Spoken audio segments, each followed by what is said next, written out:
पाकिस्तान का कुख्यात आतंकी संगठन जैश-ए-मोहम्मद एक बार फिर सुर्खियों में है। महीनों तक खामोश रहने के बाद यह संगठन अब पहले से कहीं ज्यादा संगठित और तकनीकी रूप से उन्नत रूप में लौट रहा है। इस बार उसकी कोशिश सिर्फ हथियारबंद पुरुषों की फौज तैयार करने की नहीं है, बल्कि उसने अपनी पहली महिला ब्रिगेड की नींव रखी है, जिसका नाम रखा गया है जमात उल मोमिनात। संगठन ने 8 अक्टूबर से भर्ती शुरू की है। कागजों में यह एक ऑनलाइन धार्मिक कोर्स बताया जा रहा है, लेकिन असल में यह एक सुनियोजित आतंकी भर्ती अभियान है। जैश-ए-मोहम्मद ने इस भर्ती के लिए इंटरनेट का सहारा लिया है। तुफ्त उल मोमिनात नाम के एक ऑनलाइन कोर्स के जरिए महिलाओं को जोड़ा जा रहा है। हर महिला से 500 पाकिस्तानी रुपए फीस के नाम पर वसूले जा रहे हैं। इन क्लासों में रोजाना 40 मिनट की ऑनलाइन ट्रेनिंग दी जाती है और इन्हें कोई सामान्य अध्यापक नहीं, बल्कि खुद आतंकी सरगना मसूद अजहर की 2 बहनें सादिया अजहर या सुमेरा अजहर संचालित कर रही हैं। इस कोर्स का उद्देश्य महिलाओं को यह सिखाना बताया गया है इस्लाम और जिहाद में उनकी क्या भूमिका हो सकती है, लेकिन सुरक्षा एजेंसियों का कहना है कि यह धार्मिक शिक्षा नहीं, बल्कि कट्टरपंथी विचारधारा का इंजेक्शन है। इसके पीछे एक ताज़ा कहानी है।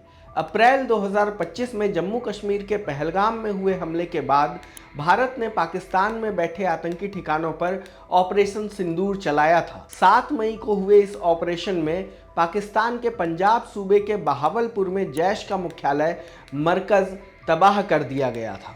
सूत्रों के मुताबिक इस हमले में मसूद अजहर के परिवार के 10 सदस्य मारे गए। उसकी बड़ी बहन और बहनोई, भतीजा और उसकी पत्नी, एक भतीजी और उसके 5 बच्चे। खुद मसूद उस वक्त वहां मौजूद नहीं था, इसलिए बच गया।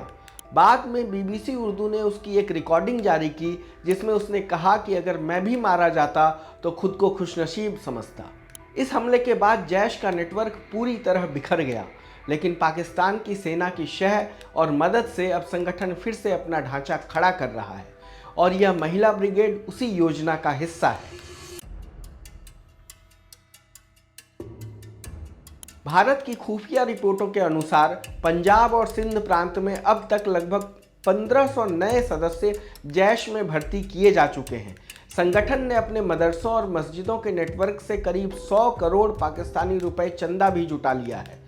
इन पैसों से बहावलपुर और पाकिस्तान के कब्जे वाले कश्मीर में नष्ट हुए ठिकानों की मरम्मत की जा रही है। जैश की योजना अब पीओके के शहरों मुजफ्फराबाद, मीरपुर, कोटली, रावलकोट में नए टेरर लॉन्च पैड तैयार करने की है, यानी वह भारत में घुसपैठ के रास्तों को फिर से सक्रिय करना चाहता है। नवंबर में सम्मेलनों की आड़ में ब्रेन वॉश की तैयारी की गई। सिर्फ ऑनलाइन नहीं, जैश ने ऑफलाइन आउटरीच भी शुरू की है। सूत्र बताते हैं कि नवंबर महीने में पाकिस्तान के अलग अलग शहरों में 100 से ज़्यादा मरकज सम्मेलन आयोजित किए जाएंगे। इन सभाओं को धार्मिक जलसे का नाम दिया गया है, लेकिन मकसद है ग्रामीण इलाकों के युवाओं और महिलाओं को कट्टरपंथ की तरफ मोड़ना। यही लोग आगे चलकर जैश के आत्मघाती दस्तों में भर्ती किए जाएंगे।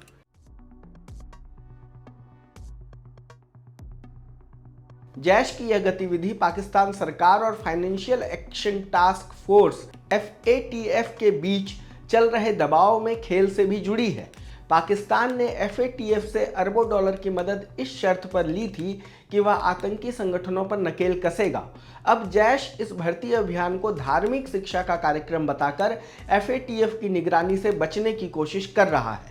सुरक्षा एजेंसियों का कहना है कि यह एक डिकॉय ऑपरेशन है, यानी दिखने में धार्मिक लेकिन असल में आतंकी। इसका मकसद यह दिखाना है कि हम तो बस दीनी तालीम दे रहे हैं ताकि पाकिस्तान सरकार और उसकी सेना अंतर्राष्ट्रीय मंच पर बच निकले। पहली बार जैश-ए-मोहम्मद ने महिलाओं को भर्ती करने की योजना बनाई है। महिलाओं को आतंकवादी गतिविधियों में शामिल करना इसलिए ज़्यादा जोखिम भरा माना जाता है क्योंकि वे सुरक्षा जांच में अक्सर संदेह से बाहर रह जाती हैं। इसके अलावा महिलाओं के जरिए परिवारों और समाज के भीतर वैचारिक जहर फैलाना आसान होता है। विशेषज्ञों का कहना है कि अगर जैश इस मॉडल को सफल बना लेता है तो यह भारत और दक्षिण एशिया के लिए एक नई सुरक्षा चुनौती बनेगा, क्योंकि आतंकी संगठन अब बंदूक से ज्यादा ब्रेन वॉशिंग और ऑनलाइन नेटवर्किंग पर भरोसा कर रहे हैं।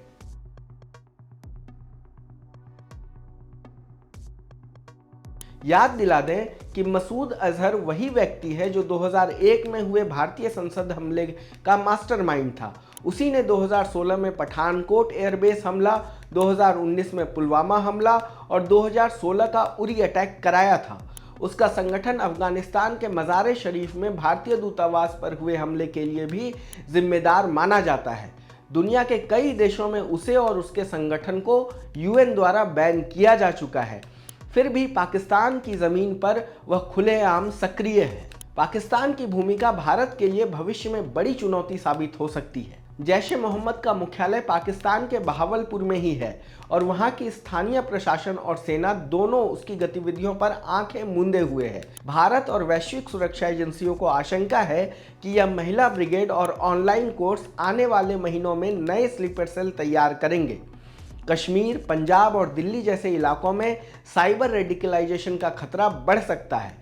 भारत के लिए अब चुनौती सिर्फ सीमा पार आतंकवाद की नहीं बल्कि डिजिटल आतंकवाद की है, जो इंटरनेट के जरिए घरों के भीतर तक घुस रहा है। जमात उल मोमिनात के नाम पर शुरू हुआ यह कार्यक्रम जैश ए मोहम्मद की नई रणनीति है, जिसमें महिलाएं, ऑनलाइन क्लासें और धार्मिक प्रतीक सब मिलकर एक ऐसे खतरे को जन्म दे रहे हैं जिसकी जड़ें समाज के भीतर तक जाती हैं।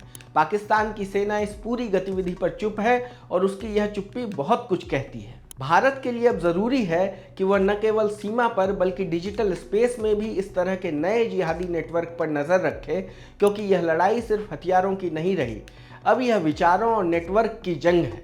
जैश ए मोहम्मद पर हमारी यह रिपोर्ट आपको कैसी लगी, हमें कमेंट बॉक्स में बताएं। देश दुनिया की तमाम खबरों को देखने के लिए जुड़े रहिए लोकमत हिंदी के साथ। धन्यवाद।